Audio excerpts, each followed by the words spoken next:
So here with the pulley, I've literally just got a gate pulley. Actually a really nice little pulley, quite nice and smooth. So I've got a gate pulley with enough clearance to fit through a bike security cable, which is just a steel cable covered in some insulation.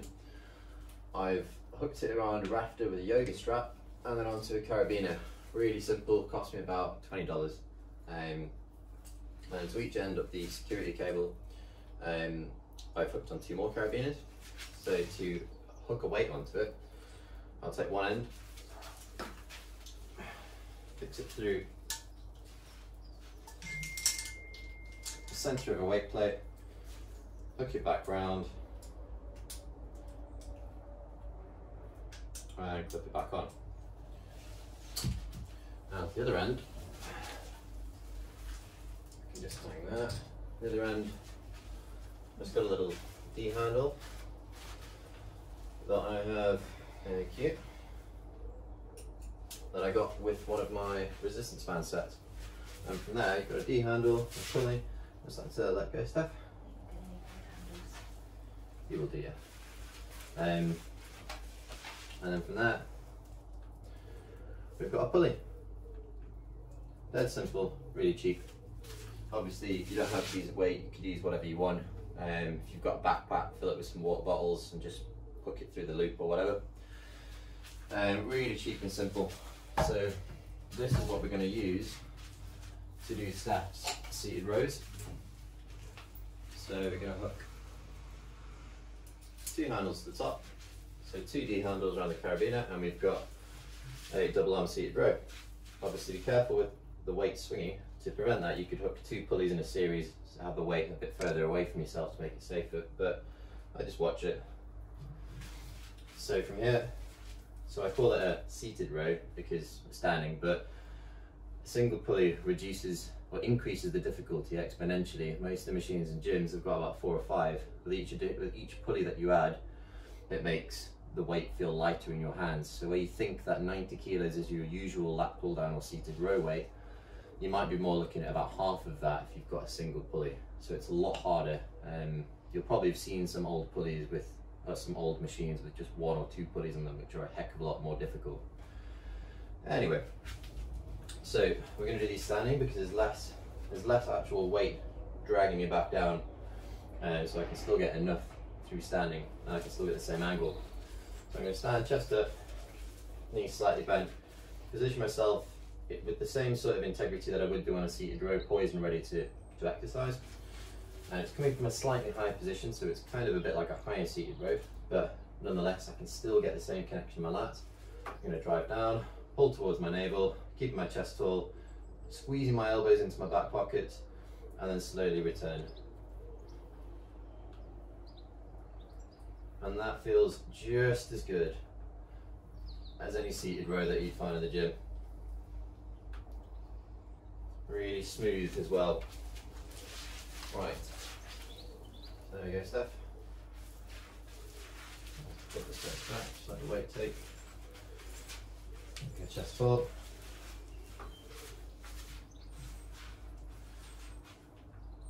Good, pull, squeeze your elbows to your sides. Squeeze your lats. It's good. Good, how does the weight feel? Good.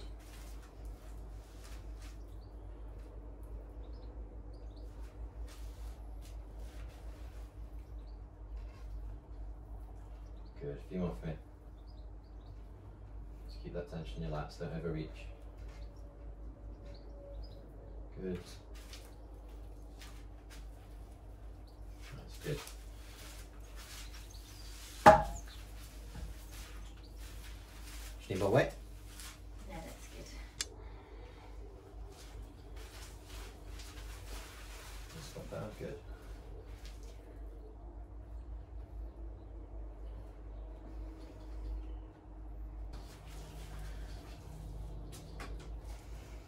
Does that feel? Yeah, it's everything.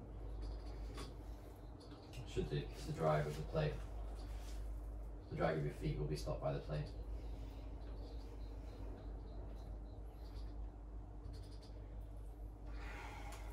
Come on. think I need that 5 off here. See that? Yeah. Good.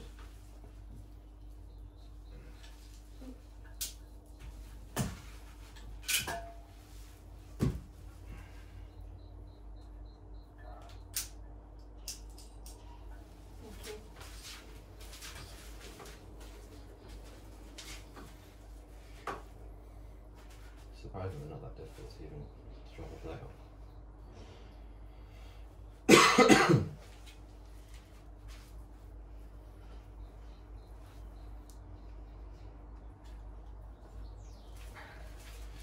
So here we've set a barbell up in the corner. So this is what's called a land mining a barbell. Don't know why it's called a landmine. But essentially we're just jamming, we're leaving one end without weight and jamming that into the corner. If you are sensitive about your walls, whatever, wrap a towel around the end of it so it doesn't knacker the barbell or the wall. That'll solve any issues really. I've just used a battle rope, and we don't really care about our walls. So. Anyway, so we have the barbell jammed to the corner, we've got weights on one end. Meadows row is actually a really good row variation. It's better in my opinion than a single arm row because it takes out a lot of the stress that it imparts in your lower back. So the key is to have a split stance. So I've got one foot set forward, that is going to be my load bearing leg. It's just with my heels slightly in front of where the barbell end is. The other foot is splayed wide and at a slight angle. So from here I can load my glutes, sit into my hips, but then also bend this leg and bend the back leg as well. So I can sit my hips back as you would do with the bent over row, both legs bent, but I can also rest this arm on this knee. So this means that I can get into a nice low stance, my torso perpendicular to the floor, parallel to the floor, but there's minimal stress on my lower back because I'm resting against this front knee, which is really good, particularly if you're strong with, particularly if you've got a really strong upper back, but a lower back that's maybe slightly behind, or you've got a really long torso like myself, which means any upper body movements tend to refer onto my lower back a lot more easily. So from here, what I'm going to do is grab the end of the barbell. I want the end of the barbell to be roughly around about where my navel is, and roughly in the center or slightly over to the left hand side of my body, with respect to the center line. So my center line is here, traveling outwards. I want it to be slightly over to the left. And that's because when I pull up, it's going to angle that way slightly.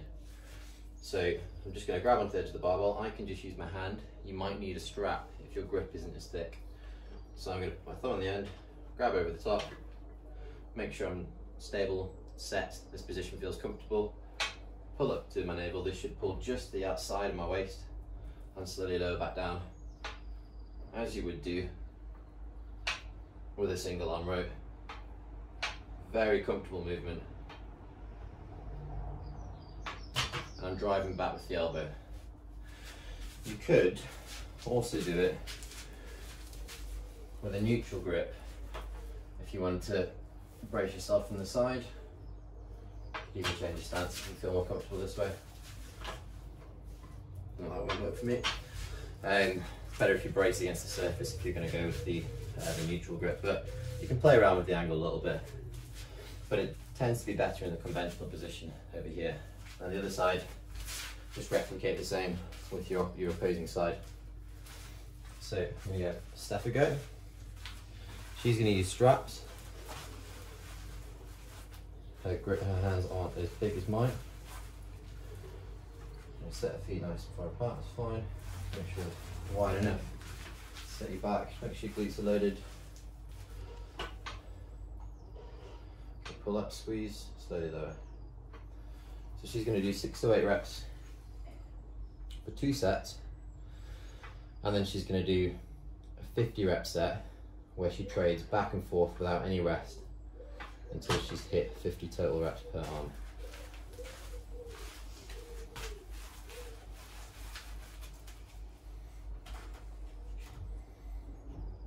Just make sure you stay loaded in your heels. So keep that up.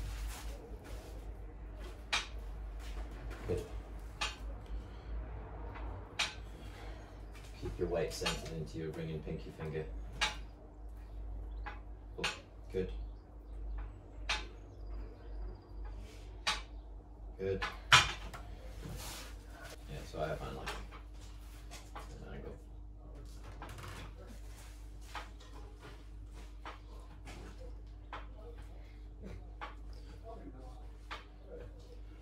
There's a point. Just let me know how many you get, and I'll start counting from there.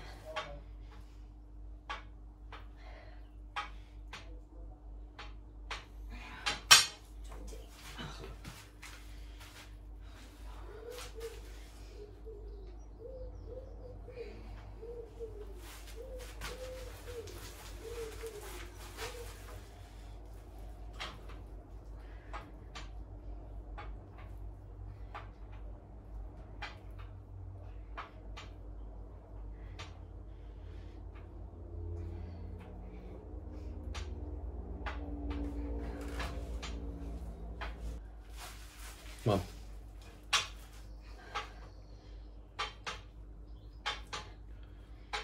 Squeeze the last few, come on. Easy. Last side. To the hips, good.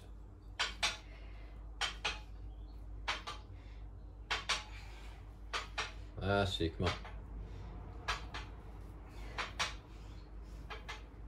So here we're going to set up a double banded lat pull down.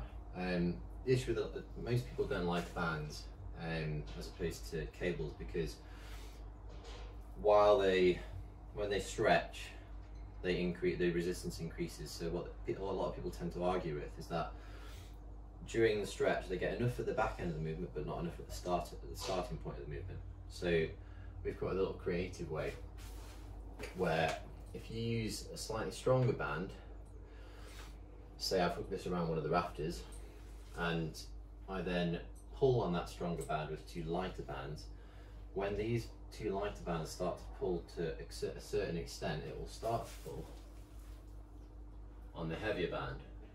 So then I'm going to get a progressively increasing resistance from the lighter bands, but I'll also get a little bit more through the starting range of the movement and through the mid-range of the movement.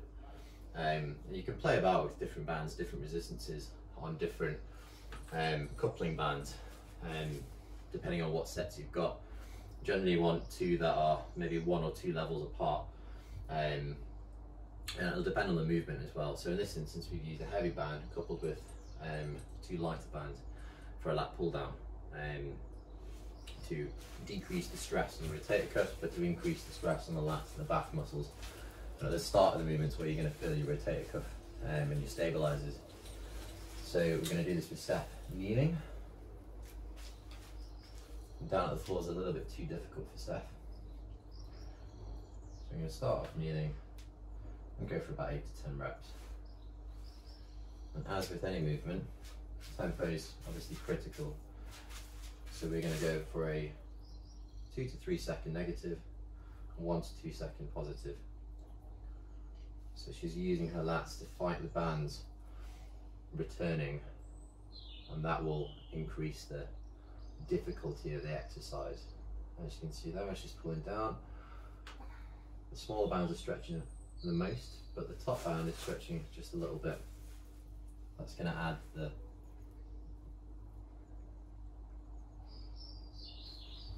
good. Okay, so for this drop set, Steph's starting from the floor to increase the difficulty even further. She's then going to move up to her knees, then move up to a chair, and then drop one band off, and then go onto the lighter band. So it's a progressive drop set by working with the bands at different ranges of their stretch.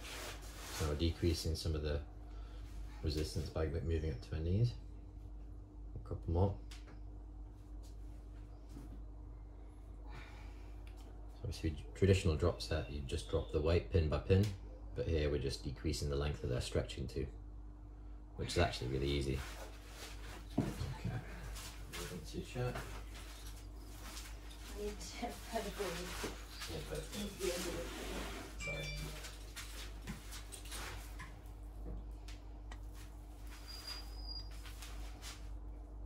Nice and easy.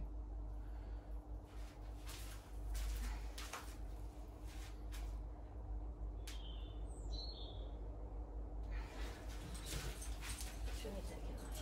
Take off the orange one. We'll move back to the orange one at the end, I think.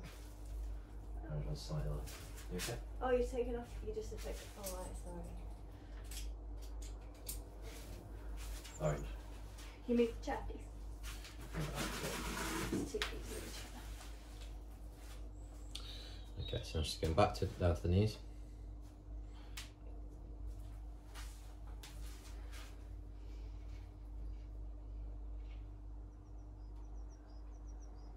I reckon just go straight to the orange.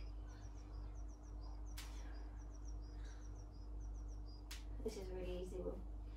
I think Okay. we just stop here. Maybe too easy.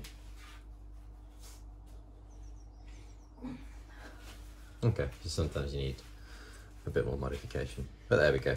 So here we're going to do a banded face pull / reverse fly. It's a bit of a hybrid.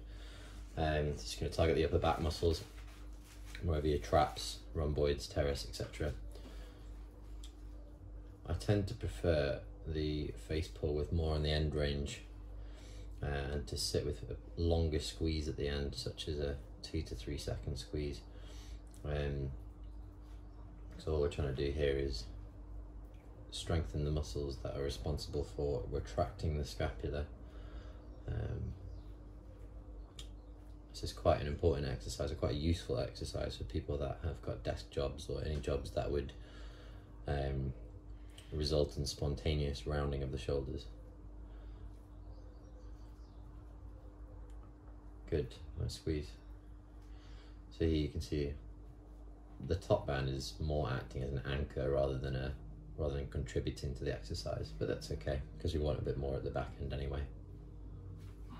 Nice, good.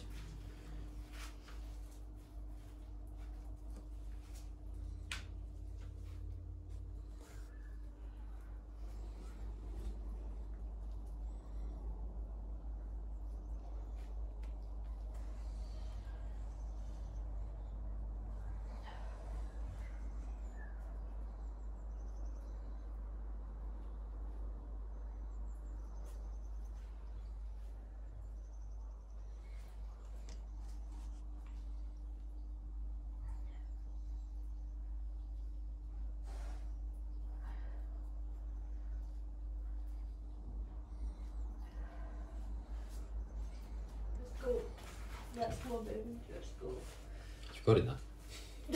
Good. Okay, so here, for the last set of the pull down, we're going to do a drop set. And all we're going to do is when she reaches her point of failure, she's just going to take about 1 inch, 2 inches forward. And that's going to decrease, but like we do with the lat pull down, it's going to decrease the resistance slightly until she gets to progressive point of fatigue, to the point where it's pointless. That's ooh, big step forward. Might want to take a teeny inch back, or is that enough? No, that's fine. Okay, come up. Maybe stretch your arms out a bit more. Yeah, there we go. So you can play about with it. Form might change slightly. There we go.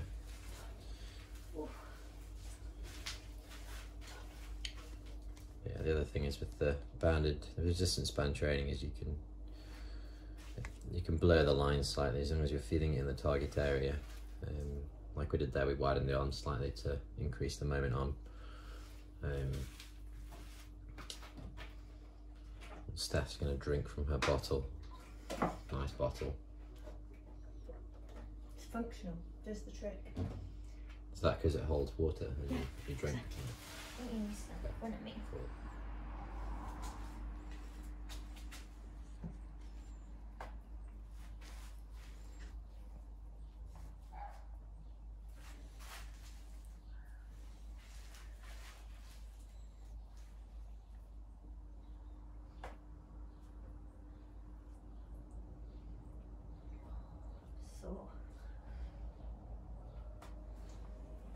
Isn't that's a good thing, isn't it? Yeah. I hear that soreness builds the muscles. Apply some sass to that ass. That was sass to your face, not to that ass. Okay, I'm done.